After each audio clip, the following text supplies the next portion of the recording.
Selamat sore, salam sejahtera untuk kita semua. Perkenalkan, nama saya Novrilio, tingkat 3A. Saya dari Prodi Sanitasi Poltekkes Kemenkes Kupang. Di sini saya akan mempresentasikan tentang pengawasan kualitas udara di industri. Jadi baik, di sini saya akan menjelaskan tentang pengertian dan manfaat udara. Yang pertama, pengertian udara. Udara merupakan campuran udara yang terdapat di permukaan bumi dan mengelilingi bumi. Yang kedua, manfaat udara. Yang pertama, pada udara ada oksigen yang bermanfaat untuk bernapas. Yang kedua, udara bisa berpengaruh terhadap jantung makhluk hidup. Dan yang ketiga, udara yang bersih dapat meningkatkan kekebalan tubuh. Dan yang keempat, udara melindungi bumi dari benda-benda luar angkasa. Baik, di sini saya akan menjelaskan tentang jenis-jenis udara. Yang pertama, oksigen, unsur kimia yang mudah bereaksi. Yang kedua, nitrogen, unsur kimia yang susah bereaksi. Dan yang ketiga, karbon monoksida, unsur kimia yang tersusun atas dua atom dan terikat secara koevalen. Saya akan menjelaskan tentang sifat-sifat udara.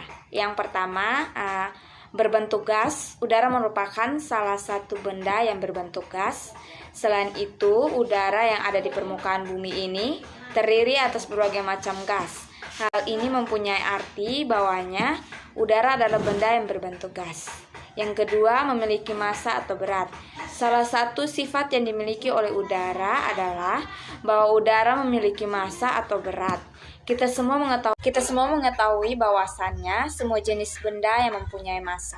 Meskipun udara merupakan benda yang tidak terwujud atau tidak dapat kita lihat dan juga kita dapat cium, namun udara memiliki massa atau berat. Yang ketiga, menepati ruang. Sifat dari udara yang selanjutnya adalah bahwa udara menepati ruang. Udara merupakan benda yang sangat ajaib karena di berbagai sudut ruangan selalu ada udara. Selain itu, di celah terkecil pun dapat ditempati oleh udara. Yang keempat, mempunyai tekanan. Sifat yang dimiliki udara selanjutnya adalah bahwa udara memiliki tekanan. Tekanan yang dimiliki udara ini berbeda-beda antara satu tempat dengan tempat yang lain. Salah satu hal penting dari tempat yang sangat bisa dipengaruhi tekanan adalah ketinggian. Baik, di sini saya akan menjelaskan bagaimana menjaga kualitas udara. Yang pertama, melaksanakan penanaman kembali hutan yang gundul, seperti contoh yang berada di atas.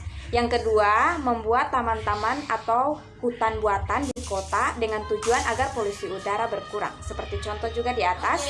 Dan yang ketiga, setelah menjaga polusi udara, kita juga selalu menjaga kebersihan lingkungan, seperti contoh juga di atas. Dan yang terakhir, memakai bahan bakar fosil secukupnya atau jangan terlalu boros. Baik, saya akan menjelaskan tentang pengertian pencemaran udara. Ada beberapa pengertian pencemaran udara menurut para ahli. Menurut Chambers dalam Mukono tahun 2008, pencemaran udara adalah bertambahnya bahan atau substrat fisik atau kimia ke dalam lingkungan udara normal yang mencapai sejumlah tertentu sehingga dapat dideteksi oleh manusia atau yang dapat dihitung dan diukur, serta dapat memberikan efek pada manusia, binatang, vegetasi, dan material. Dan yang kedua, pengertian pencemaran udara menurut Kumar dalam Mukono tahun 2008. Pencemaran udara ialah adanya bahan polutan di atmosfer yang dalam konsentrasinya tertentu akan mengganggu keseimbangan dinamik atmosfer dan mempunyai efek pada manusia dan lingkungan. Pengertian pencemaran udara yang sudah saya sebutkan, pencemaran udara dapat diartikan bahwa adanya bahan-bahan atau zat-zat asing di dalam udara yang menyebabkan perubahan susunan atau komposisi udara dari keadaan normalnya. Saya sudah menjelaskan tentang apa itu pencemaran udara. Di sini saya akan menjelaskan tentang studi kasus yang sudah saya tonton di YouTube. Maka saya akan amati di industri tersebut belum menerapkan pengawasan kualitas udara karena udara hasil produksi yang dihasilkan menyesalkan warga sekitar. Karena kualitas udara menjadi polusi bagi masyarakat. Kualitas udara ini dari hasil pengolahan kayu yang menimbulkan asap pekat serta serbuk kayu yang dibawa oleh udara ke rumah warga yang berada di dekat industri pengolahan kayu tersebut. Menjelaskan tentang kasus yang terjadi di industri yang sudah saya tonton. Di sini saya akan menjelaskan tentang jenis gas yang dihasilkan dari industri tersebut. Gas yang dihasilkan dari pembakaran kayu adalah karbon monoksida atau CO. Gas ini dihasilkan dari beragam proses termasuk pembakaran kayu, batu bara, penggunaan bahan bakar pada kendaraan bermotor. Yang berikut saya akan menjelaskan tentang dampak dari gas karbon monoksida atau CO. Dampak dari ini CO adalah jika gas yang dihasilkan cukup tinggi, maka akan mengakibatkan kematian. Yang berikut, jika kita menghirup gas CO, maka akan mengakibatkan sakit kepala, pusing-pusing, dan muntah-muntah.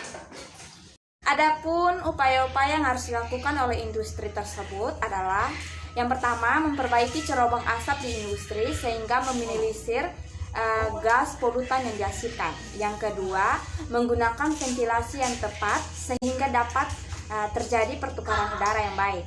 Dan yang ketiga, memperbaiki mesin produksi agar mengurangi polutan yang dihasilkan. Di sini saya akan menjelaskan tentang kesimpulan dan saran.